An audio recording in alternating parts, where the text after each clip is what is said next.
Assalamualaikum warahmatullahi wabarakatuh, Bapak Ibu guru yang dirahmati oleh Allah Subhanahu wa taala. Terima kasih sudah mengunjungi channel ini ya. Baiklah teman-teman dimanapun berada, di sini saya akan membahas seputar gaji P3K tahun 2025 ya. Ya, kawan-kawan yang mengikuti seleksi P3K, guru P3K baik yang di Kemendikbud dalam hal ini di kabupaten kota maupun di guru di tingkat provinsi maupun di guru Kementerian Agama ya.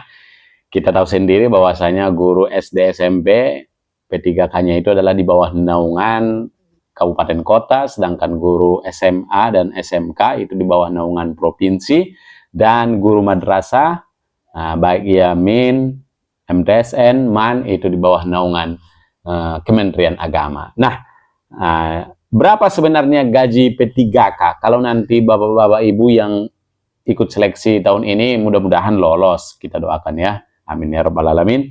Dan kalau lolos nanti berapa sebenarnya gaji P3K itu? Baik, kita akan bacakan di sini berapa gaji P3K teman-teman ya. Yang pertama, ya, peraturan mengenai kenaikan gaji P3K tercantum dalam Peraturan Presiden Nomor 11 Tahun 2024 tentang perubahan Peraturan Presiden Nomor 98 Tahun 2020 tentang gaji dan tunjangan pegawai pemerintah dengan perjanjian kerja atau P3K ya. PP tersebut telah ditandatangani Bapak Presiden Jokowi pada 26 Januari 2024. Ini dia teman-teman, daftar gajinya ini, daftar gaji P3K-nya.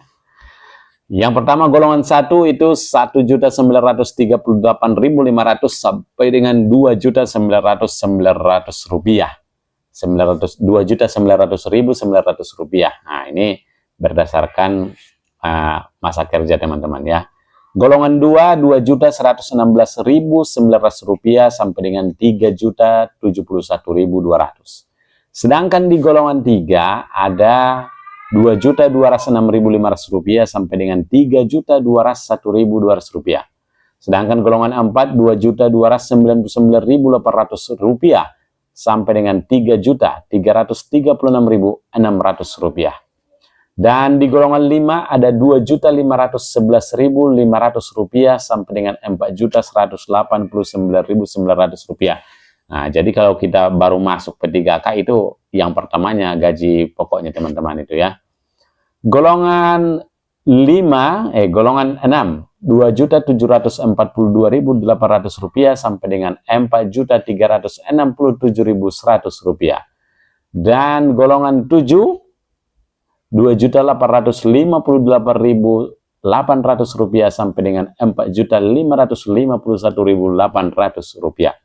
Golongan 8 2.979.700 rupiah sampai dengan 4.744.400 rupiah. Golongan 9 ini biasanya ya, golongan 9 karena guru itu kan rata-rata sudah S1. Jadi teman-teman yang sudah lulus duluan itu sering-sering dan bercerita-cerita bahwasanya mereka masuk kategori di golongan 9 ini ya. Golongan 9 ini kita lihat gajinya adalah 3.339.100 rupiah. Nah, itulah gaji, kalau teman-teman nanti lolos, itulah gaji pokoknya. 3.339.000. Maaf, saya ulangi lagi ya. Golongan 9, 3.203.600 rupiah. Nah, sampai dengan 5.261.500. Nah, jadi gaji pokoknya itu adalah 3.203.600 rupiah. Itulah teman-teman. Kalau masuk nanti lolos menjadi P3K, itulah gaji pertama. Nah, dan kenapa ada sampainya Bang? Jadi pertanyaan kan, kenapa ada sampai 5.261.500 rupiah? Itu nanti ada gaji berkala, sekali 2 tahun nanti naik gaji Bapak Ibu kalau sudah lulus menjadi P3K kan. Pokoknya yang pertama inilah, yaitu 3.203.600 rupiah. Nah, itu teman-teman ya. Kalau untuk golongan 9 bisa dilihat lah ya, golongan 10, 11 sampai ke atas bisa dilihat nanti teman-teman ya di screenshot yang saya bagikan itu di samping. Pokoknya kalau guru inilah grade 9 itulah. Apakah masih ada penghasilan yang lainnya? Oh, penghasilan yang lainnya masih ada, teman-teman. Tergantung kita, P3K kita itu di bawah naungan mana, ya kan? Kalau misalnya kawan-kawan P3K-nya di bawah naungan Pemkab, tentu masih ada tambahan penghasilan PNS, TPP ya. Di berbagai kabupaten mungkin berbeda-beda, teman-teman, TPP-nya kan. Apakah uang makannya ada? Itu tergantung kabupatennya juga, tergantung kabupaten kota tempat kita, Pemkab ataupun Pemkot tempat kita bertugas, apakah ada uang makan. Uang makan itu biasa ditentukan oleh absensi ya.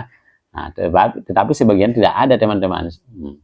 Dan kalau Kementerian Agama, teman-teman nanti jadi Kementerian Agama, ada uang makannya. Nah, uang makannya tergantung absensi kita ketika masuk. Nah, tergantung kehadiran kita. Kalau di provinsi tergantung provinsinya juga. Nah, saya taunya Kementerian Agama kan.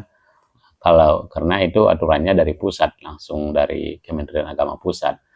Kemudian untuk tunjangan, apakah ada lagi tunjangan kinerja? Iya, jelas ada kalau di Kementerian Agama. Di kabupaten kota yang lain atau di provinsi untuk guru SMA dan SMK, nah, tergantung daerahnya, teman-teman. Tapi kalau di Kementerian Agama ada tunjangan kinerja. Kalau misalnya gurunya belum sertifikasi, maka dia akan dikasihkan tunjangan kinerja sesuai dengan peraturan yang berlaku di Kementerian Agama. Nah, tetapi 50% dari grade. Umpamanya dia, ini kan grade 8. Kalau sudah S1 kita guru, grade-nya grade 8, tunjangan kinerjanya 3.200.000, maka 50% dari situ. Sekitar 1,6 per bulan untuk tunjangan kinerjanya. Akan tetapi kalau kita sudah sertifikasi di Kementerian Agama itu, gurunya itu, maka dia akan sesuai grade-nya. Nah, sesuai grade-nya. Umpamanya sertifikasinya sesuai gaji pokok kan, kalau sertifikasi pertama sesuai gaji pokok. Kalau ada selisihnya lagi dikasih. Umpamanya grade 8 itu 3.300.000 sekian. Sedangkan gaji pokoknya tadi 3.200.000, maka sertifikasinya itu 3.200.000 dan selisih tukin 100 lagi itu akan dibayar. Dibayar, teman-teman. Nah, makanya sudah ada gaji pokok, dapatkan, ada uang makan, dapat, kemudian ada juga tunjangan kinerja, ada sertifikasi kan. Nah, tetapi sertifikasi dan tunjangan kinerja itu untuk guru sebenarnya satu kesatuan saja kan. Kadang ada orang sertifikasinya lebih tinggi daripada tunjangan kinerja, maka dia tidak dapat tunjangan kinerja lagi. Hanya sertifikasi itu. Tetapi kalau sertifikasinya lebih rendah dari tunjangan kinerja, maka selisihnya akan dibayar. Ada yang selisihnya 100.000, ada yang 200.000, ada yang 300.000, tergantung gaji pokoknya, teman-teman ya. Dan enaknya P3K, kalau langsung sudah lulus menjadi P3K, gajinya 100%, itu dia, teman-teman kan. Kalau kita tes CPNS kan, waktu kita masih CPNS itu gajinya 80%, teman-teman, dari gaji pokok. Nah, itu dia, teman-teman ya. Sekian dulu pembahasan kita. Akhir kata, assalamualaikum.